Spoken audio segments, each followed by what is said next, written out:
deseo de sufrir.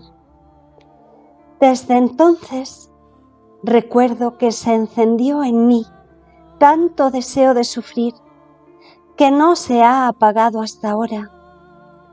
Recuerdo también que después de la comunión le pedí ardientemente que me concediera el sufrir. Y él, a veces, para contentarme, me parecía que tomaba las espinas de su corona y las clavaba en mi corazón. Otras veces sentía que tomaba mi corazón entre sus manos y lo estrechaba tan fuerte que por el dolor sentía que perdía los sentidos. Cuando advertía que las personas se podrían dar cuenta de algo, y a él, dispuesto a darme estas penas, pronto le decía: Señor, ¿qué haces? Te pido que me des el sufrir, pero que nadie se dé cuenta.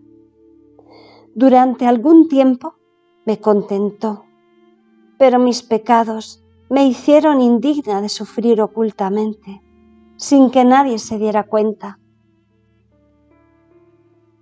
Recuerdo que muchas veces, después de la comunión, me decía: no podrás verdaderamente asemejarte a mí, sino por medio de los sufrimientos. Hasta ahora he estado junto a ti. Ahora quiero dejarte sola un poco, sin hacerme sentir. Mira, hasta ahora te he llevado de la mano, enseñándote y corrigiéndote en todo. Y tú no has hecho otra cosa que seguirme. Ahora quiero que hagas por ti misma, pero más atenta que antes, pensando que te estoy mirando fijamente, pero sin hacerme sentir, y que cuando vuelva a hacerme sentir, vendré o para premiarte si me has sido fiel, o para castigarte si has sido ingrata. ¿Qué? ¿Te has tal vez olvidado de cuán mala soy y que sin ti nada puedo? Y por esta recriminación, tomando un aspecto más serio, agregaba: es que te quiero hacer comprender bien quién eres tú. Mira, lo hago por tu bien. No te entristezcas. Quiero preparar tu corazón a recibir las gracias que he diseñado sobre ti. Hasta ahora te he asistido sensiblemente. Ahora será menos sensible. Te haré tocar con la mano tu nada. Te cimentaré bien en la profunda humildad para poder edificar sobre ti muros altísimos. Así que en vez de afligirte, deberías alegrarte y agradecerme, pues cuanto más pronto te haga pasar el mar tempestuoso, tanto más pronto llegarás a puerto seguro. A cuantas más duras pruebas te sujetaré, tantas gracias más grandes te daré. Así que ánimo, ánimo, y después pronto vendré. Y al decirme esto, me parecía que me bendecía y se fue. ¿Quién podrá decir la pena que sentía, el vacío que dejaba en mi interior, las amargas lágrimas que derramé? Y sin embargo, me resigné a su santa voluntad. Parecía que de lejos le besaba la mano que me había bendecido, diciéndole: adiós, oh esposo santo, adiós. Veía que todo para mí había terminado, ya que solo lo tenía él, y faltándome él, no me quedaba ningún otro consuelo, sino que todo se convertía en amarguísimas penas. Más bien, las mismas criaturas me recrudecían la pena, de modo que todas las cosas que veía parecía que me decían: mira, somos obras de tu amado. ¿Y él dónde está? Si miraba agua, fuego, flores, hasta las mismas piedras, enseguida el pensamiento me decía: ah, estas son obras de tu esposo. Ellas tienen el bien de verlo y tú no lo ves. Ah, obras de mi Señor, denme noticias, díganme, ¿dónde se encuentra? Me dijo que pronto volvería, pero quién sabe cuándo. A veces llegaba a tan amarga desolación que me sentía faltar la respiración. Me sentía helar toda y sentía un escalofrío por toda mi persona. A veces se daba cuenta la familia y lo atribuían a algún mal físico y querían ponerme en tratamiento, llamar a médicos. A veces insistían tanto que lo lograban, pero yo, sin embargo, hacía cuanto más podía para quedarme sola, así que pocas veces lo advertían. Recordaba también todas las gracias, las palabras, las correcciones, las reprensiones. Veía claramente que todo logrado hasta ahí, todo había sido obra de su gracia, y que de mí no quedaba más que la pura nada y la inclinación al mal.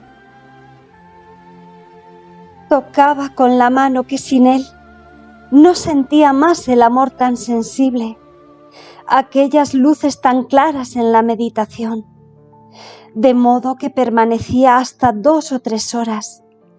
Hacía cuanto más podía por hacer lo que hacía cuando lo sentía, porque oía repetir aquellas palabras: si me eres fiel, vendré para premiarte; si ingrata, para castigarte. Así pasaba a veces 2 días, a veces 4, más o menos como a él le agradaba.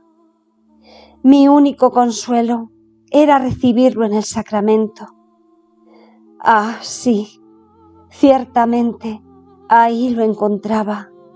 No podía dudar, y recuerdo que pocas veces no se hacía oír, porque tanto le pedía y volvía a pedir, y lo importunaba, que me contentaba, pero no amoroso y amable, sino severo.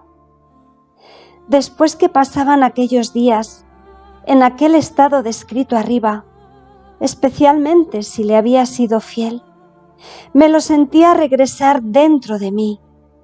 Me hablaba más claramente, y como en los días pasados no había podido concebir dentro de mí ni una palabra, ni oír nada, entonces entendí que no era mi fantasía como muchas veces lo pensaba antes, tanto que de lo dicho hasta aquí no decía nada ni al confesor ni a ninguna otra alma viviente.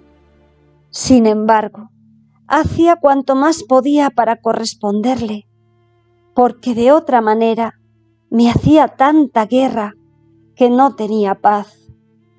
Ah, Señor, has sido tan bueno conmigo y yo tan mal aún.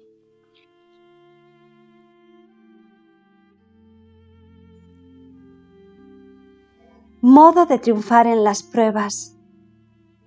Siguiendo con lo que había comenzado, me lo sentía dentro de mí. Lo abrazaba, me lo estrechaba, le decía: amado bien, mira cuán amarga me ha resultado nuestra separación. Y él me decía: es nada lo que has pasado, prepárate a pruebas más duras. Por esto he venido, para disponer tu corazón y fortalecerlo. Ahora me dirás todo lo que has pasado, tus dudas y temores, todas tus dificultades, para poderte enseñar el modo de cómo comportarte en mi ausencia. Entonces le hacía la narración de mis penas diciéndole: Señor, mira, Sin ti no he podido hacer nada bien. La meditación la he hecho toda distraída, fea, tanto que no tenía ánimo de ofrecértela. En la comunión no he podido de estar las horas enteras cuando te sentía. Me veía sola, no tenía con quién entenderme. Me sentía toda vacía. La pena de tu ausencia me hacía probar agonías mortales. Mi naturaleza quería despacharse pronto para huir de esta pena. Mucho más que me parecía que no hacía otra cosa que perder el tiempo y el temor de que al regresar tú me castigaras por no haber sido fiel. Entonces no sabía qué hacer. Además, la pena de que tú eres continuamente ofendido y que yo, no sabiendo cuándo, como antes me enseñabas, a hacer esos actos de reparación, esas visitas al Santísimo Sacramento por las ofensas que tú recibes. Entonces, dime, ¿cómo debo hacer? Y él, instruyéndome benignamente, me decía: primero, has hecho mal al estarte tan turbada. ¿No sabes tú que yo soy espíritu de paz? Y la primera cosa que te recomiendo es no disturbar la paz del corazón. Cuando en la oración no puedes recogerte, no quiero que pienses en esto o aquello, cómo es o cómo no es. Haciendo así tú misma, llamas a la distracción. Más bien, cuando te encuentres en ese estado, la primera cosa es que te humilles, confesándote merecedora de esas penas, poniéndote como un humilde corderillo en manos del verdugo, que mientras lo mata, le lame las manos. Así tú, mientras te ves golpeada, abatida, sola, te resignarás a mis santas disposiciones, me agradecerás de todo corazón, besarás la mano que te golpea, reconociéndote indigna de esas penas. Después me ofrecerás aquellas amarguras, angustias y tedios, poniéndome que los acepte como un sacrificio de alabanza, de satisfacción por tus culpas, de reparación por las ofensas que me hacen. Haciendo así, tu oración subirá ante mi trono como incienso olorosísimo, herirá mi corazón y atraerá sobre ti nuevas gracias y nuevos carismas. El demonio, viéndote humilde y resignada, toda abismada en tu nada, no tendrá fuerza de acercarse. He aquí que donde tú creías perder, harás grandes adquisiciones. Segundo, respecto a la comunión, no quiero que te aflijas de que no sabes estar. Debes saber que es una sombra de las penas que sufrí en Getsemaní. ¿Qué será cuando te haga partícipe de los flagelos, de las espinas y de los clavos?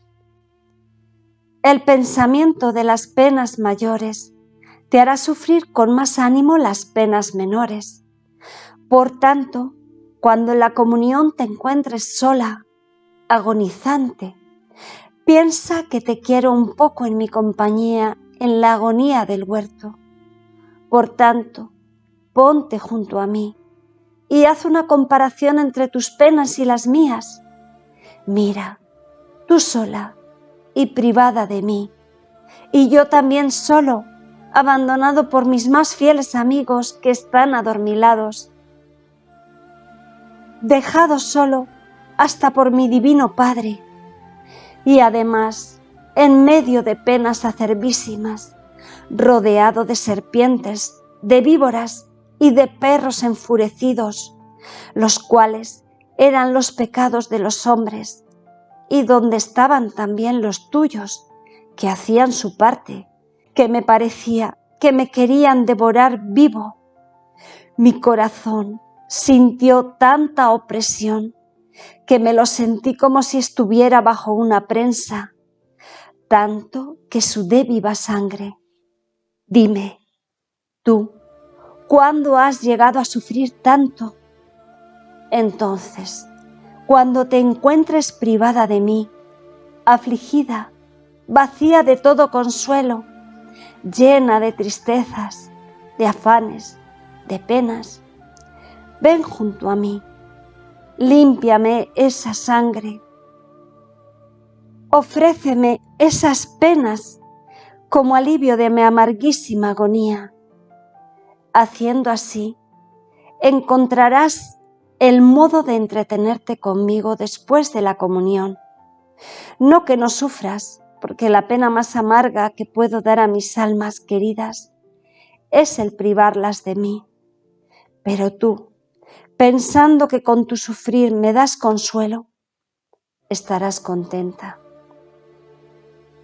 Tercero, en cuanto a las visitas y actos de reparación, tú debes saber que todo lo que hice en el curso de los 33 años, desde que nací hasta que morí, lo continuó en el sacramento del altar.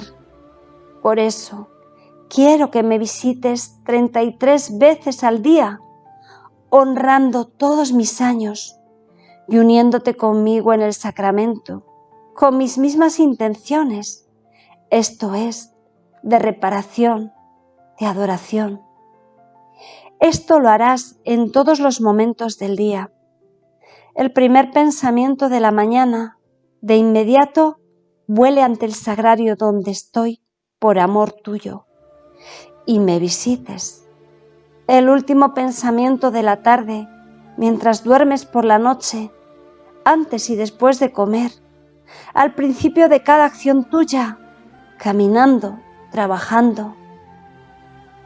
Mientras así me decía, me sentía toda confundida y no sabiendo si podría lograr hacerlo, le dije, Señor, te pido que estés junto a mí hasta que tenga la costumbre de hacerlo, porque conozco que contigo todo lo puedo, pero sin ti, ¿qué puedo hacer yo, miserable? Y él benignamente agregaba, sí, sí, te contentaré. ¿Cuándo te he faltado? Quiero tu buena voluntad y cualquier ayuda que quieras te la daré. Y así lo hacía. Después de que hubo pasado algún tiempo, a veces con él, a veces privada de él, un día, después de la comunión, me sentí más íntimamente unida a él. Me hacía varias preguntas, por ejemplo, si lo quería, si estaba dispuesta a hacer lo que él quería, aun el sacrificio de la vida por amor suyo. Y me decía, ¿y tú? Dime qué quieres. Si tú estás pronta a hacer lo que quiero, también yo haré lo que quieras tú.